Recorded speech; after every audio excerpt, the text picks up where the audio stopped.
systems in the world. I mean, that's what it was set up to do from day one. So do you think that is the best option? Because, and I'll start with you again, Mark. Should we be trying to get out of this system altogether, or should we hope that one day we'll have leaders like there are senators and congressmen, at least in the United States and other countries too, that do embrace cryptocurrency, at least to a point. So do you think that maybe if we elect those people instead of the current batch of politicians we have, that we may see a better financial system? Or do you think we should just cut our losses and live on Bitcoin from now on? Wow. I just want to say, I would love to get on another discussion at some point with you guys, because I'm loving the points, and I think these are big topics, that don't get the kind of justice they deserve in a couple of minutes. But I'll try and not complicate the question, because you've really asked a couple of different questions together, from my personal views on Bitcoin, comparison of money systems, kind of responsibility and accountability of government, people's appeal to authority, and there's some others. There's a whole bunch of different stuff. And I think for most of us in this space, our feeling about, what can we do and what is government's job to take care of us is kind of what got a lot of us excited about, the whole Bitcoin and cryptocurrency thing. So, I think that Bitcoin is a fantastic answer to many problems. It is the best we have so far today, and it is the one with the most momentum and chance of success. So if you're looking for any alternative routes completely or in parallel, you should be in Bitcoin. I don't know why anyone wouldn't be in Bitcoin today. That being said, I think a lot of the leaders we have are just junk. They really are junk. But I don't believe that, I don't want to mention specific names like Powell, Bernanke, or anything like that, but, okay, that was like a cheap shot. But no, it's a joke. And the thing is that we could get better leaders, but are we ever going to get good enough leaders? No, I don't think so, So, and I think that if you look at systems other than the monetary system as well, I think the problem goes there too. It's not just isolated that we have good governance and it just so happens on fiscal policy these guys have made mistakes. If you look around everywhere, the scariest thing for me learning about Bitcoin in the last years is that the government doesn't actually take care of its citizens well enough, Now, it may have at a certain point, or coming from South Africa, where, 1% of the population or 3% of the population was taken care of well, and the remaining 90% was completely, trashed. It's easy for some people to have a good experience. But one of the challenges we have is the world is full of so many people that have been ignored that just, providing for everyone equally is almost impossible with the current systems because they're all set up to be elitist. So I would say that we should do all, and sorry to kind of, Nick, it was your point. I hope I'm getting the names right. Nick's LA, right? Yep. Yeah, okay, awesome. So about multi-pronged, I think it's here as well. I think we should all go for Bitcoin. We should try and change the system. We should get better officials. But we should realize the limitation of that as well. As soon as you put all of your trust and control and safety in someone else's hands, it's going to end badly, Leaders are never going to be able to take care of you well enough. We should strive for better. But you look at healthcare, you look at other systems, look at education, all of these systems are plagued by the same, inherent toxicity and conflict of interest in terms of incentives. Government is not incentivized to take care of its citizens well. It's incentivized to take care of its citizens well enough to not topple the government, Anyway, that's a bit political, but that's my opinion, No, after remember that one. That was great. All right, thank you, Mark. All right, Cliff, what do you think? I think Mark makes some really good points that I want to kind of, take a little further, which is we can't trust both the systems and the people that they put into power because of the corrupting value of aspects of money and what it took to get there, and where what I'm doing on a daily basis and what Casper's building are the kinds of systems that that mirror the aspects of what we love about Bitcoin, or why we look at it as a viable alternative or a way to opt out and opt into. But there are a lot of other applications for blockchain that that cryptography combined with compute power where we are today can actually make a difference that is actually democratic. And so blockchain isn't just currency. It can create. It could be a democratizing and egalitarian force for custody, chain of title, supply chain, proxy votes, voting, in and of itself.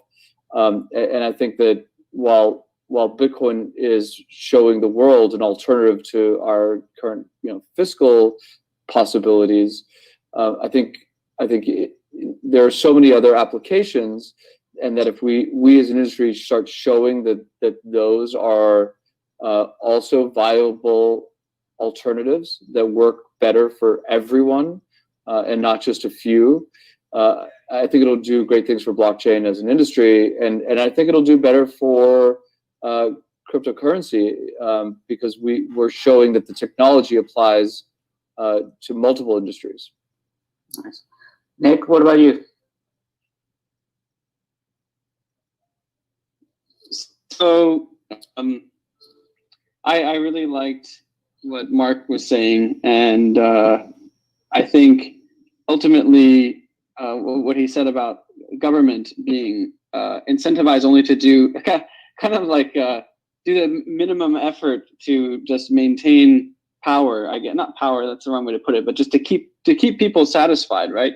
As long as it takes a lot for people to like completely revolt, right? I don't think we're anywhere near that in the US or a lot of developed nations, but we can see unrest starting to bubble up. And I think it's because of the fact that, like they were saying, a lot of our institutions are kind of elitist by design. They favor certain individuals and certain classes over others.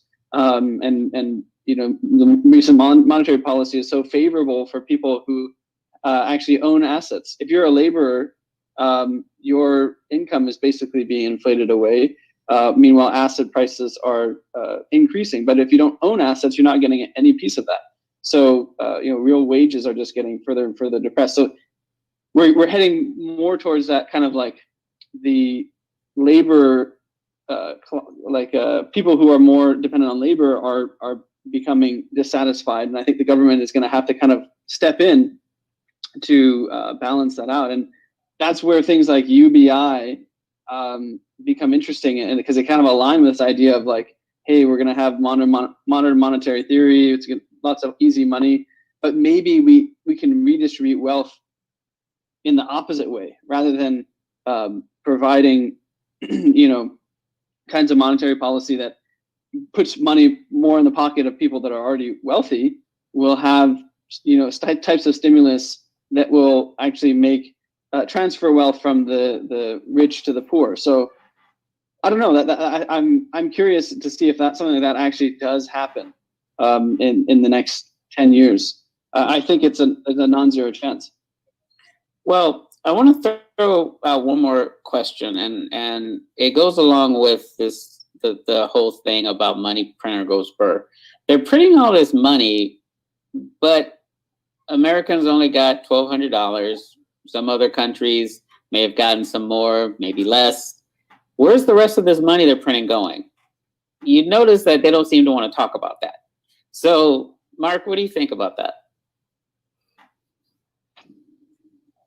I don't want to get too conspiratorial, and Come on, Mark. Come on, Mark. Oh, Mark, you're amongst fellow conspirators. I'm scared. I'm scared to even make a joke because it's going to get cut into a soundbite, and it's going to be like a meme of me saying, "The little man abducted me." But Okay, never mind. No, I think it's clear that there's a lot we're not being told, and I think there's a lot more to do with bailing out a system, than people want to admit. Like that I'll definitely say. But I think one of the reasons it's so easy to, potentially hide this, or, for people to not really appreciate what's going on, is people don't understand money. And I'm not even talking about from a monetary policy perspective, not everyone's an economist, but a lot of people still believe money is physical. It's like coins. It's something you hold in your hand. And money hasn't been physical for a long time. All it is it's an entry in a digital ledger, Now, that's why the argument for Bitcoin is so strong, because all it is an upgraded version of the system we're currently using, substantially superior, but it is already. A lot of people's resistance to Bitcoin is the idea that, well, it's not real money, how do I see it? Right. Like, especially as societies are moving more and more to cashless. But you think about internet banking, over the last couple of decades, internet banking has transformed money completely just into a number on a screen. And that's why this printing, like, how do we know the money was printed? We say printing because it used to physically be printed. But today when they print it, it's someone sitting at his computer and he goes, yeah, I'm going to add a 0 here, boom, hit enter. Does that really exist? Is the effect of that money entering or leaving circulation actually anything more than sentiment? Okay, I'm just throwing stuff out there. I'll be conspiratorial on the policy side, but I think that, we have lost complete control of our own money as a society. We have a misunderstanding of what it is as individuals, and we have some really terrible fiscal policy, So I guess that's my limited answer to the question. Well, but you make a good point. I mean, we're talking about money printer go brr, but when was the last time anyone actually saw a money printer in action and things being added and taken away from it? I mean, it's all computer now. It's all computers now. We see the picture of Steve Mnuchin holding up money, but that money's not going into circulation. It's probably just going to stay wherever it was printed. I mean, Nick, what do you think of this? I think it brings up a really good point, and that's why people keep talking about central bank digital currencies like there's some kind of revolution. And I don't know. I have to confess, I'm not an expert in all of that stuff. It's definitely not my forte or where I spend a lot of time sort of analyzing or thinking. But to me, like what Mark said, the money is already digital. I mean, when the Fed prints all that money, I mean, all the memes have that like guy, actually physically printing money. And there are these photos of Mnuchin, with huge racks of $100 bills fresh off the press. But the reality is that I think, I don't know, a huge majority of dollars are actually just in digital ledgers. They're centralized. They're not decentralized, not blockchain run.